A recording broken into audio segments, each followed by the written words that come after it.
महाविद्यालय स्तर और जिला स्तर के अन्य महाविद्यालयों में जो प्रमुख रूप से मुद्दे या समस्या देखने को मिल रही है उसको लेकर प्रेस कॉन्फ्रेंस का आयोजित की गई है, जिसमें हमारी प्रमुख एक मांग है जो पूरे बलोत्रा जिला है उसमें 7 से 8 हमारे नगर है, मतलब बड़े उपखंड क्षेत्र है, वहां पर लगभग जिले में 20 कॉलेज हैं। लेकिन जब शिक्षकों की स्थायी फैकल्टी की बात की जाए तो नाम मात्र की एक बलोत्रा जिले केंद्र पे जो 2 गर्ल्स कॉलेज और बॉयज MBR PG कॉलेज है उसमें ही शिक्षक है। उसके अलावा बलोत्रा के अन्य कॉलेजों में शिक्षकों की स्थायी सुविधा नहीं है।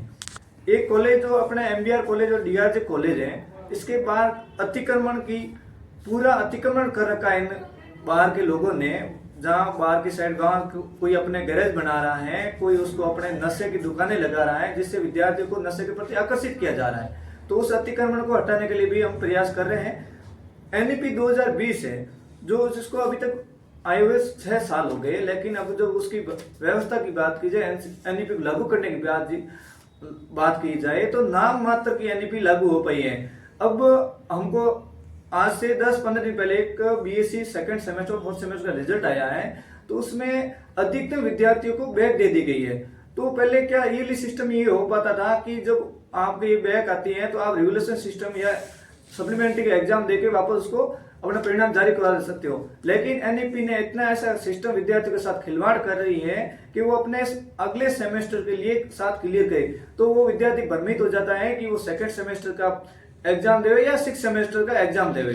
तो उसको लेकर भी हम ये प्रयास करें कि NEP को व्यवस्थित रूप से और रेगुलेशन रेगुलरली है उसको लागू किया जाए। जो अपने बलोत्रा जिला है उसमें अभी तक लॉ के विद्यार्थियों के लिए कोई भी कॉलेज की स्थापना नहीं की गई है। तो हम निवेदन करते हैं सरकार से कि आने वाले समय में जब भी ये कॉलेज जो अपने नियुक्ति की जो कॉलेज की आवंटन की प्रक्रिया जो रोक लगी हुई है उसको तो जब रोक हटी जाए तो सबसे पहले हमारी मांग रहेगी कि बलोत्रा जिले में एक राजकीय महाविद्यालय खोला जाए, जिससे हमारे ग्रामीण क्षेत्र के आने वाले विद्यार्थी उनको जोधपुर, जयपुर, उदयपुर नहीं जाना पड़े, लेकिन उसके अपने एजुकेशन को LLB के माध्यम से स्टार्टअप रखने के लिए बलोत्रा में अपनी पढ़ाई को जारी रखे। ये हमारे प्रमुख 5 से 6 मुद्दे थे जो आने वाले समय में हम सरकार को और जिला यहाँ के जो जिला प्रशासन के स्तर के जो मुद्दे हैं उनको अवगत कराएंगे। लेकिन ये सरकार के प्रशासन और जिला प्रशासन इसके मुद्दे पे यदि गौर नहीं करेगा तो ये विद्यार्थी परिषद आने वाले समय में बड़ा आंदोलन करके इनको जो हमारे मुद्दे हैं इनको मनवा के रहेगी। धन्यवाद। हनुमान चौधरी, ABVP जिला सहयोग बलोत्रा। किस विषय को लेकर किया गया? सर्वप्रथम सभी को नमस्ते। आज अखिल भारतीय विद्यार्थी परिषद बलोत्रा द्वारा प्रेस कॉन्फ्रेंस रखी गई है, जिसमें पधारे समस्त मीडिया बंधुओं का हार्दिक स्वागत।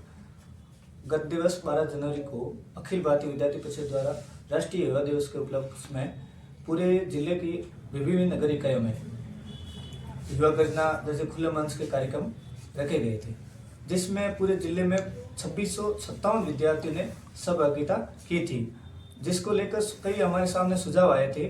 उन विषयों को लेकर हमने आज की प्रेस कॉन्फ्रेंस रखी गई है।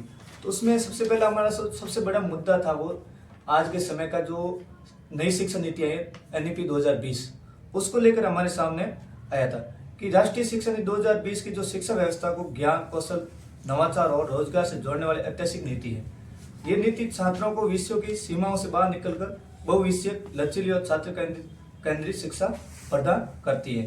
किंतु ये अत्यंत दुर्भाग्यपूर्ण है कि राजस्थान में मल्टीपल एंट्री मल्टीपल एग्जिट प्रणाली, यानी कि इसका मतलब यह है कि अब छात्र अपनी पढ़ाई को बीच में रोकने, फिर दोबारा शुरू करने और अलग स्तर पर प्रमाण पत्र प्राप्त करने के लिए स्वतंत्र हो सकते हैं। उसके बाद academic bank of credit ABC जिसको कहते हैं, जो छात्र द्वारा पढ़ाई के दौरान अर्जित किए गए क्रेडिट अंकों को डिजिटल रूप से सुरक्षित रखने की एक राष्ट्रीय व्यवस्था है, जिसको अपन कह सकते हैं शिक्षा का बैंक खाता। Skill based and multi disciplinary course, यानी इसको सिर्फ किताबी ज्ञान ही नहीं बल्कि व्यवहारिक कौशल और विभिन्न विषयों का समन्वय सीख सकते हैं। अब ये मांग करती हैं कि जो सभी विश्वविद्यालय NEP का एक रूप समयबद्ध क्रियान्वयन हो, छात्रों को भ्रम से बचना है तो स्पष्ट दिशा निर्देश जारी किए जाए, शिक्षकों को आवश्यक प्रशिक्षण दिया जाए। तो NEP 2020 को आधा लागू करना छात्रों के भविष्य के साथ खिलवाड़ है। इसलिए एबीपी मांग करती है कि आने वाले समय में जल्द से जल्द एनईपी को व्यवस्थित रूप से लागू किया जाए, जिसको विद्यार्थी जो 3 साल में अपनी डिग्री पूर्ण कर रहा है वो आज के समय जो एनईपी को हम लेकर जाए तो वो 5 साल में पूरी हो जा रही है।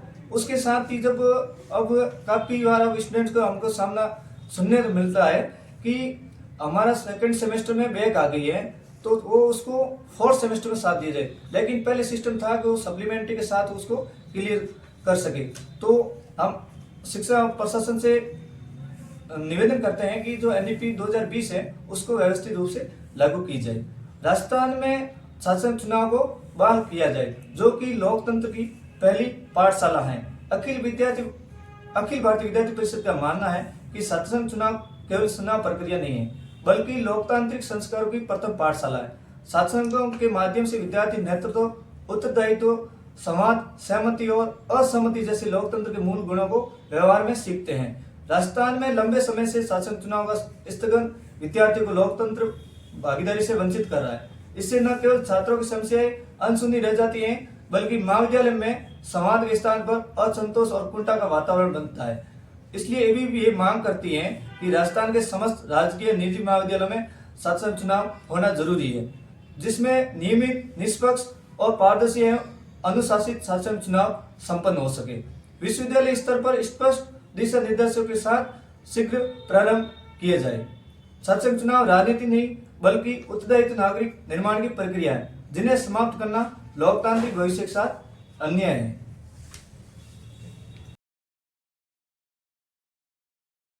उसके बाहर की बॉर्डर को इतना कर रखा है कि वहाँ कॉलेज शिक्षा का कोई माहौल ही नहीं लग रहा।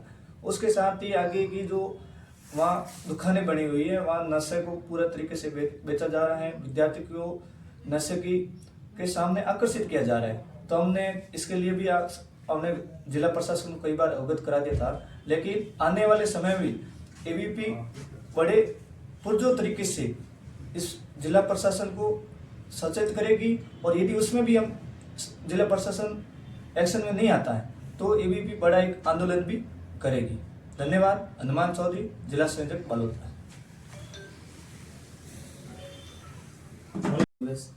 जो हमारा कार्यक्रम था उसके तहत मेरे समक्ष भी 2 विषय आए थे, जो मैंने खुला मंच कार्यक्रम के माध्यम से समस्त युवा शक्ति के सामने भी रखे थे। प्रेस वार्ता से प्रशासन को अवगत करवाना चाहता हूँ। जो ये 2 विषय थे, पहला विषय था बालोतरा जिले में राजकीय लॉ कॉलेज की स्थापना। बालोतरा सामाजिक, आर्थिक और जनसंख्या की दृष्टि से बलीभूत रूप से आगे बढ़ रहा है, किंतु दुर्भाग्य की बात यह है कि बालोतरा में आज एक भी लॉ कॉलेज की स्थापना नहीं है, जिसका सीधा प्रभाव ग्रामीण क्षेत्र से आर्थिक रूप से कमजोर जो विद्यार्थी आते हैं उन पर पड़ता है। विद्यार्थियों को जोधपुर, जैसलमेर जैसे अन्य स्थानों पर पढ़ने के लिए जाना पड़ता है, और विद्यार्थियों को बाहर सुविधाओं से भी असुविधा का सामना करना पड़ता है। अभावी की मांग है बालोतरा जिले में शीघ्र राजकीय महाविद्यालय की स्थापना की जाए। 3 वर्षीय एवं 5 वर्षीय LLB प्रारंभ की जाए। स्थानीय विद्यार्थियों को प्राथमिकता दी जाए।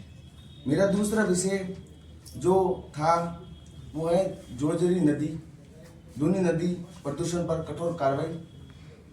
बालोतरा क्षेत्र औद्योगिक प्रदूषण के कारण जोजरी नदी का संकट सामने देखने को मिल रहा है, जो आगे चलकर लूनी नदी को भी प्रभावित करता है। पर्यावरण नहीं बल्कि मानव जीवन, पशुधन और कृषि का भी गहरा संकट सामना करना पड़ रहा है। अभावी की मांग है प्रदूषण फैलाने वाले उद्योगों को सख्त कानूनी कार्रवाई की जाए।